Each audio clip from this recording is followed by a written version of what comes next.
I thought I would share with you poetry from the current issue of cc&d magazine, and it is called Aesthetic.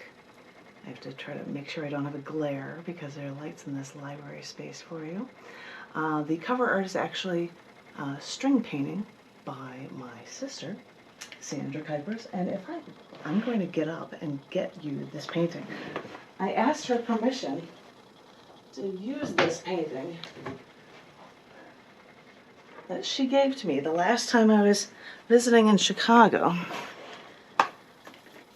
This was her painting, and I thought it was really incredibly cool. I really fell for it. I don't know, this beautiful flower-like quality that it had. It made me think of calla lilies or something romantic like a wedding or something, even though it was done with string and paint and wasn't meant to be that, but it just turned out so beautiful. I asked her if I could use this photo for a cover because with a title like Aesthetic, which is the idea of concept of what is true beauty, I hope she wouldn't mind. So this was the cover. I thank you, Sandra.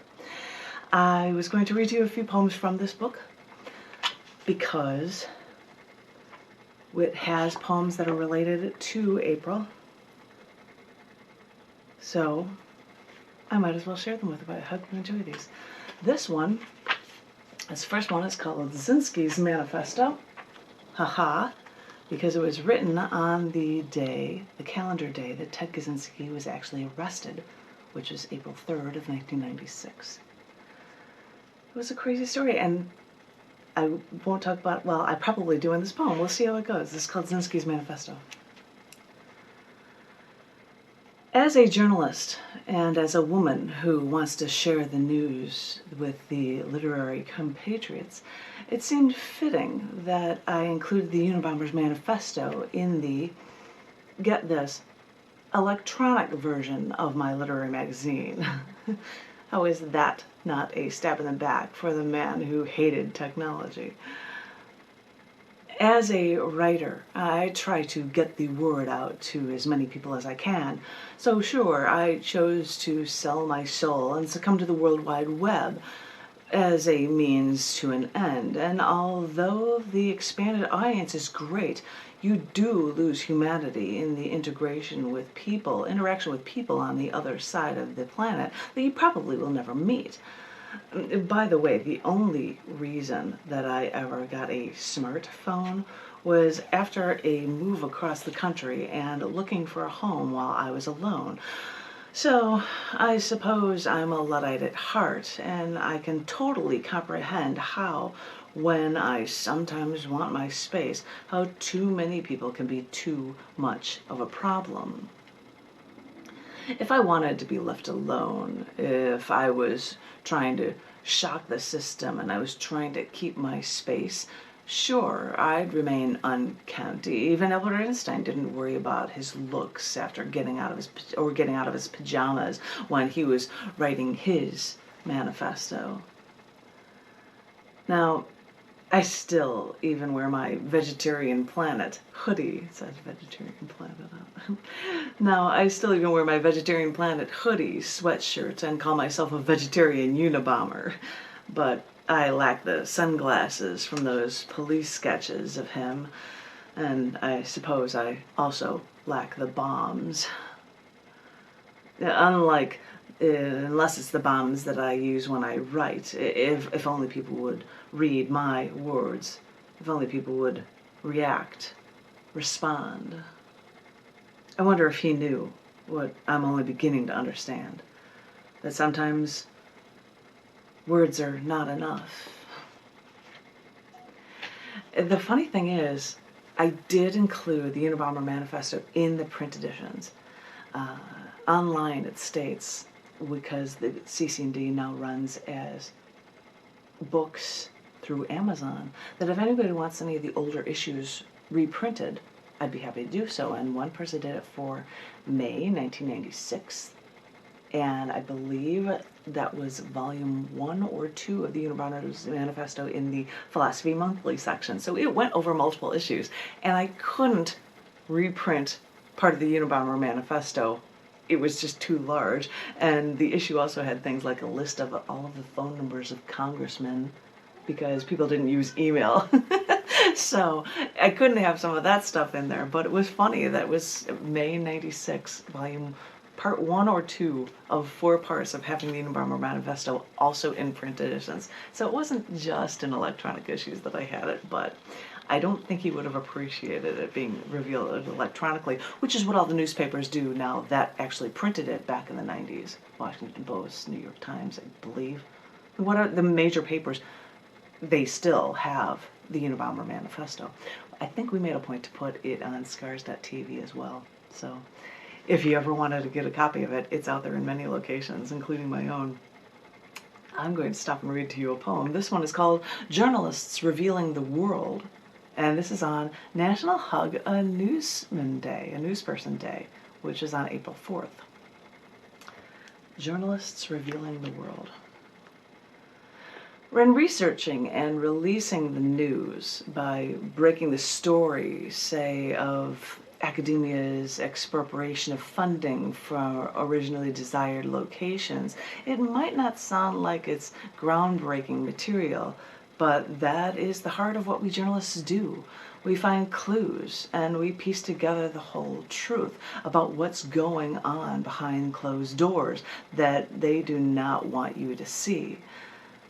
Back in the day, that is what they taught journalists, journalism majors at the third best news ed college in the United States.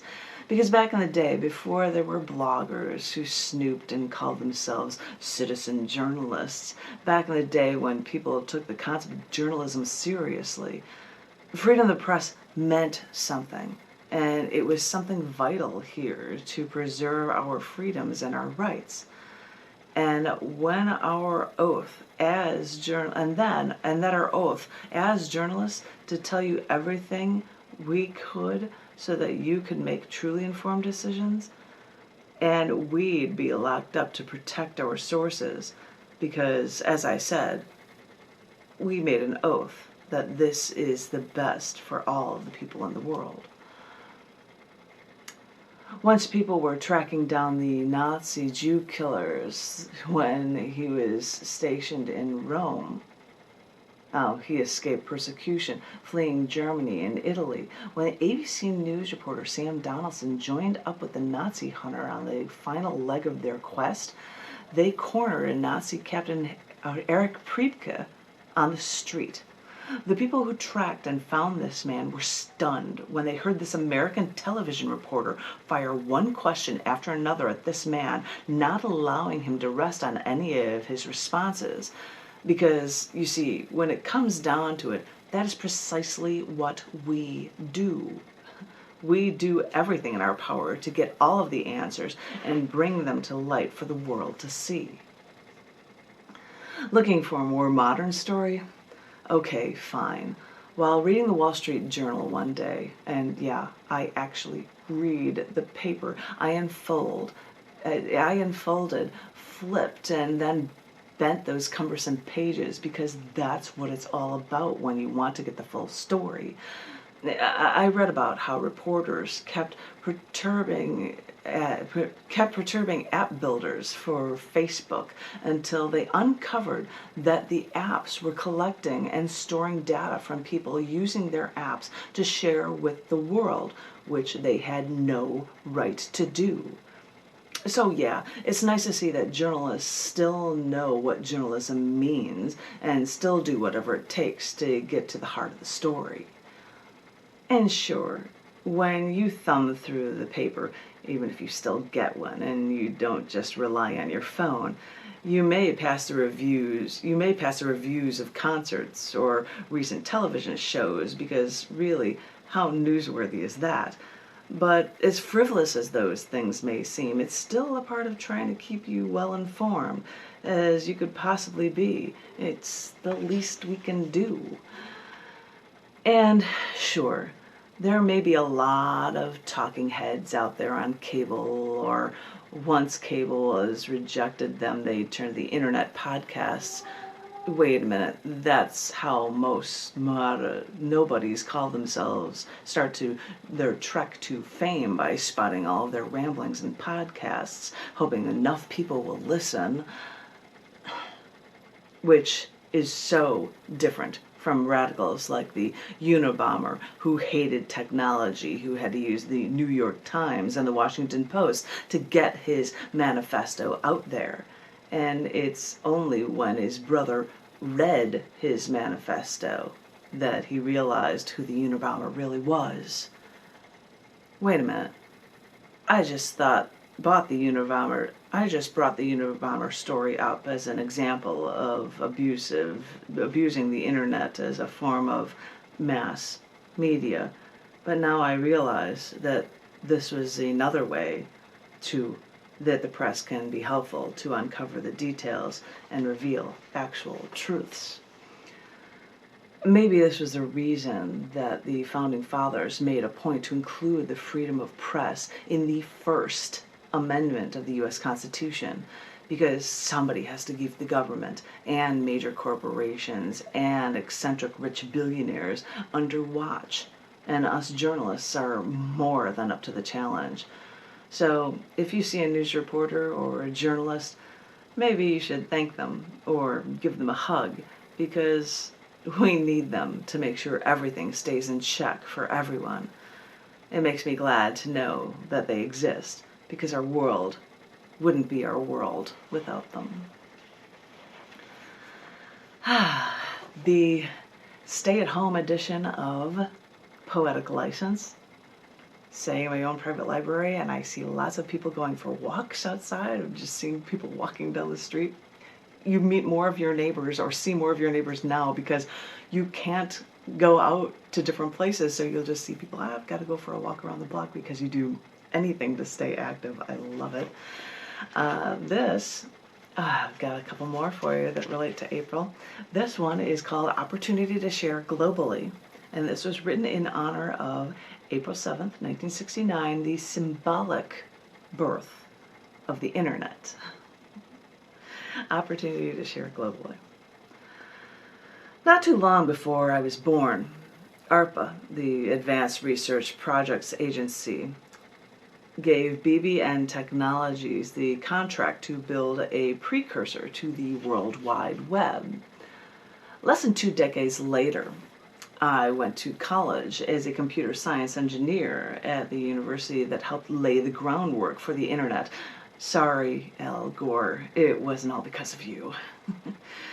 When I look back, I think of how my life in some ways may reflect the life of the internet. As we grew, so did my use of this tool to spread my literary work to people. With my hundreds of books and stacks of CDs sold in more countries than I can count, to musicians and authors literally on the other side of the planet. Snail mail couldn't do that. You may have once called me a Luddite, but my literary magazine had a web page before any other colleague I knew did. And thanks to my web partner in crime, I like that I can give people my opportunity to share their writing with the rest of the world. Thanks to this tool, I didn't know this brainchild, which was created not too long before I was born, would parallel me so thoroughly through every chapter in my life. Forgive me for waxing poetic, but maybe the internet and I, in different ways, helped each other to not only get what they want, but to also grow. Okay, maybe I can't call myself as grandiose as the internet, but really, it seems like the World Wide Web has been on my tail my whole life. So, digital or not, we may be more alike than you think. This piece is Burning Building. This is the Day of Silence edit for April 12th. And my cats are coming around like mad. This is called Burning Building. Day of Silence edit, April 12th.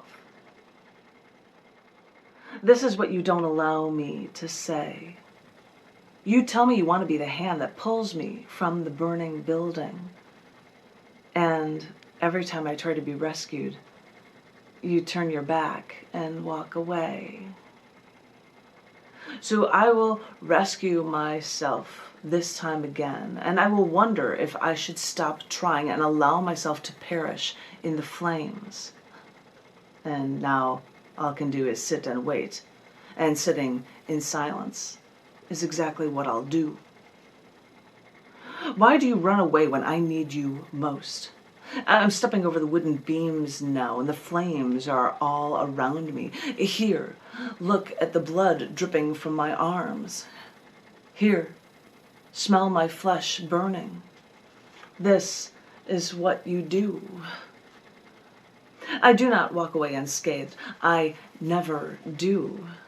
But now that I wait for my next burning building, I know I will never allow myself to enter it. Why can't it be easier to perish? I try, and every time at the last minute, my figure steps over the charred remains and saves me. If only there were no more burning buildings. If only I didn't have to save myself all the time. If only I could feel free just this once. If only I could feel safe with you just this once. If only your words were not the burning building. Day of silence at it. Well, now we're going to have to try to get more bold and opinionated. This one was written for the Earth Day edit. This is Earth Was Alive and Dying for April 24th, Earth Day edit. Earth was alive and dying. I had a dream the other night. I walked out of the city to a forest, and there were neatly paved bicycle paths and trash cans every 50 feet and trash every 10.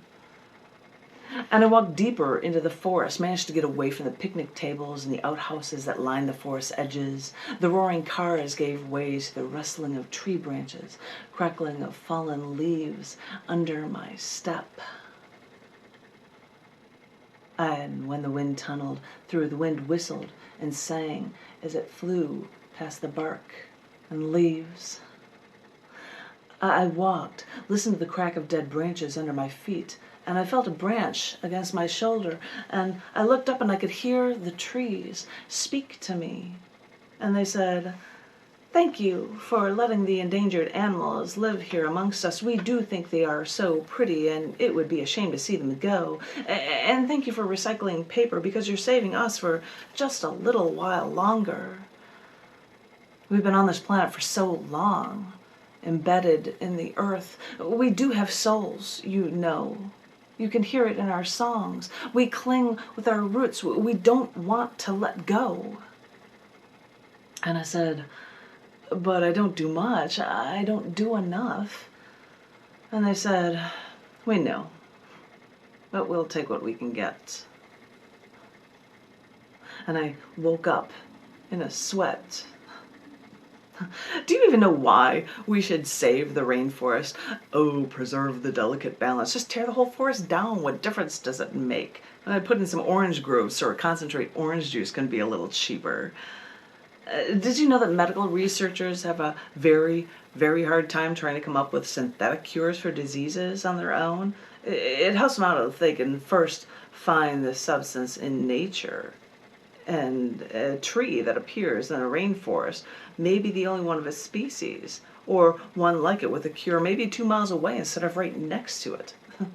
I wonder how many cures we've destroyed to plant more orange groves. Serves us right. Everything is linked here. We destroy our animals so we can be wasteful and violent. We destroy our plants. We destroy our earth. We're even destroying our air. We wreak havoc on the soil, on the atmosphere. We dump our waste into our lakes. We pump aerosol cans and exhaust pipes. And these oceans and forests keep calling out to me. The oceans, the wind. And in the wild, you have no power over anyone else. now that we're civilized, we create our own wild. Maybe when we have all this power, the only choice we have is to destroy ourselves.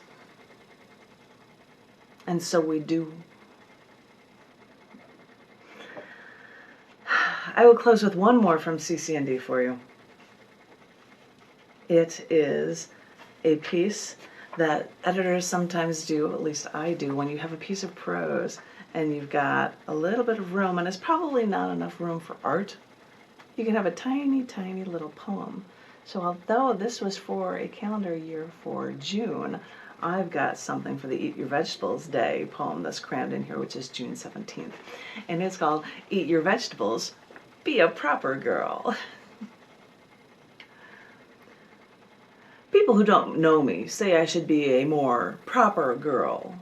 They've seen me borrowing a bong in Nashville, drinking absinthe in New Orleans, and picking the strongest beers at every brewery. They smugly say, if I were a proper girl, I should eat my vegetables. So I think back to all the vegetables I eat every single day, and then I wonder how proper it is of them to have others mass produce and mass slaughter living creatures to satiate their daily desire for steak and bacon. As a vegetarian for decades, I wonder who defines what's proper, coming from those who promote death in every meal. Because I eat my vegetables, and I still have fun. cc&d magazine for you. You can pick up these things from scars.tv. The webpage for cc&d is scars.tv/ccd. There is stuff about submitting things. There are ways to be able to get issues. You can look in our book section as well as the issues listings for cc&d magazines, see things electronically, as well as get yourself a hard copy, including this really cool cover that was a string painting, which I actually have here. Ha ha, I don't know who sees it, by Sandra Kuypers. And become a part of the cc&d and Scars Publications Revolution.